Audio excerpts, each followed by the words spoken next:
It is September 13th, 2020, and I'm going to give you a mango update. This is a Nam Doc Mai mango that I planted about a year ago.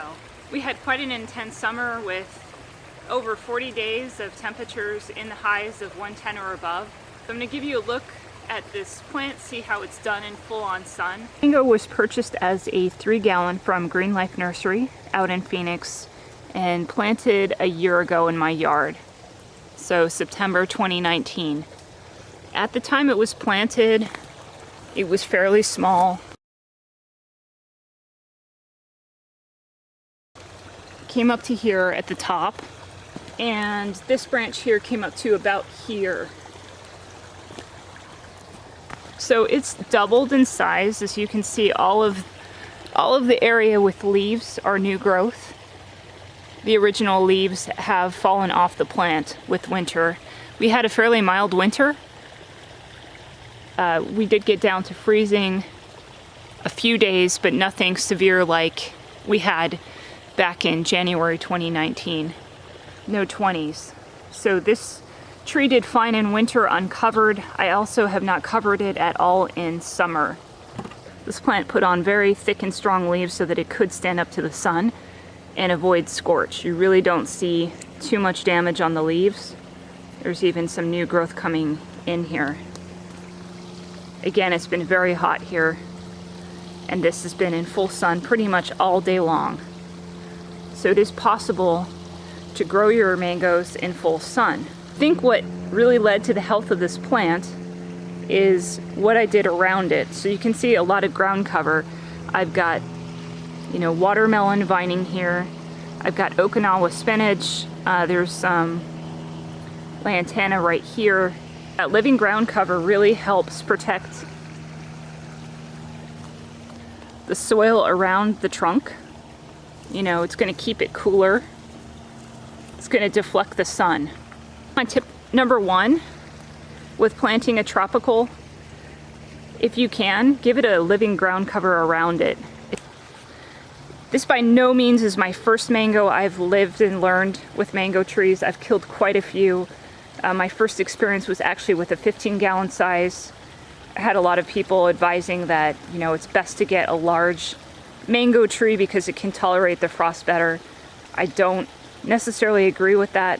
My experience with those 3 15-gallon mangoes, and they were lemon meringue, coconut cream, and southern blush. All 3 of those varieties died following a winter that hit 28. So it wasn't even that cold. We get colder here. We get to 24 even at times. So despite the size on those mangoes, they did not survive the frost. I've also killed 3-gallon and 5-gallon mangoes just because I did not have the microclimate set up. So I just want to point out, you have a microclimate building around it. Right here is an old Hamai clumping bamboo that's planted about 5 feet away. And then on this side, I've got a sea breeze clump of bamboo that's approximately 6 feet away. And what will happen over time is those 2 will canopy over this area and protect this mango so that frost will not settle on it. As bamboo is evergreen, the frost is going to hit those bamboo leaves before it's going to hit the mango. Okay, let's also talk watering. I've got my watering going right now. You can see that there's a spray head in there that's casting about a 4-foot radius spray around this tree. It's wetting the ground cover as it's spraying. It's also spraying the foliage slightly on the bottom. So that spray is really cooling to the tree. I had this going twice a day for 10 minutes. Once at 5 a.m. and then once at 3 p.m. Why I did this is because of its location. Being in full sun, it evaporated water a lot faster than something in shade. Watering is definitely necessary to establish deep roots. But when you have temperatures that are exceeding 115 for so many days in a row, the plants will dry up from that. They need some extra irrigation. So while this still would get flooded once a week, where I just stick a hose on it, probably put down anywhere between 6 and 8 gallons of water, this also got this frequent irrigation, have the incremental drink in between deeper waterings. Of course, as we cool down, I'm going to back off the schedule and we're going to go to more of an infrequent watering with more volume.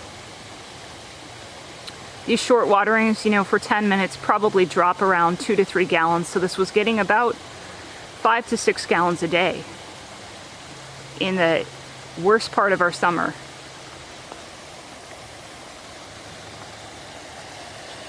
And the foliage definitely benefited from that. We really don't see much sun scorch on here. Last thing I want to talk about is amendments. Feeding.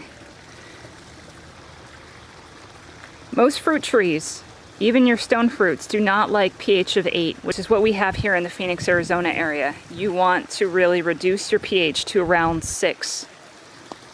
That's what a mango tree wants. That's what most fruit trees want. Without that, they're unable to uptake nutrition. Even if you feed them all day long, they're not going to be able to take that up into their roots and use that. So to address that issue, I have been putting elemental sulfur down. I just broadcast the Tiger CR90 product, broadcast that down my entire yard so that I could lower the pH across the board. The only plant that really doesn't need that is Royal Poinciana. They can deal with a higher pH, but pretty much everything else I'm growing likes a lower pH, likes more acidic soil. So that was one thing I did differently that I've never done before, and I think that's also helped with the vigor and health of this tree. The other thing that I've been doing is, rather than doing a slow release fertilizer, granular fertilizer, that really takes a lot of time to get absorbed into the soil. What's really been working well for me is actually a water-soluble tomato food. It's fairly low NPK. I think it's something like 524. That to me isn't as important, as it's got chelated iron and manganese in it. So those are both nutrients that the plant needs, the mango tree needs. And being water soluble, you do have to, feed it more often. But unlike a slow release fertilizer, the tree is able to uptake it right away. So as soon as I feed, which I do every 6 to 8 weeks on this, I see a flush of new leaves come out. So that has really helped this plant out. Everyone has their own opinion on feeding. Just wanted to share what I'm doing. Don't know if that's the best thing, but it seems to be working for me. I want to just jump over here. This is actually a new mango tree that I just picked up from Green Life a couple weeks ago. This was also purchased as a 3-gallon size. This variety is called Philippine. It's actually a Cuban variety. Pine Island Nursery describes this as having an excellent taste and very productive. You can see just with the structure of the tree, unlike the Nam Doc Mai, it's got more of that tall, lanky appearance. A lot of foliage, kind of top heavy here. So I may in spring just pug this guy where I bring the tree down, that the trunk down here can strengthen up. But I planted this in this location close to the mango, again to take advantage of these 2 clumps of bamboo that are going to provide some protection both in winter and summer. And just to point out some more plants around here, I've got a Moringa. This was actually grown from like a 2-inch starter plant back in April, so it's really grown, as all Moringas tend to do. This is a Mexican sunflower down here. As you can see, that's right in front of this plant. So that will help with the sun. It'll provide more of a hedge structure to protect the trunk. To my surprise, the Nam Doc Mai did do just fine in direct sun. Next year, when I allow it to fruit, I don't want the fruit to get sun scald, which is what's going to happen if you have a plant in all-day sun. So plants like this Mexican sunflower, like the Moringa, are going to help provide that filtered light. Over here to the east is another Moringa I just planted. This one too is going to help cast some shade on this tropical section so that I can plant out some more subtropicals and tropicals and fill in the space. I also have more plans of putting ground cover into this area, knowing that they really helped that Nam Doc Mai. Hope you enjoyed this update video on the mango and just seeing how I approach care of it. If you have questions, let me know. And if you haven't already, think about feeding your trees. Now's the perfect time to do it at the start of the new season. Thanks for watching and happy gardening.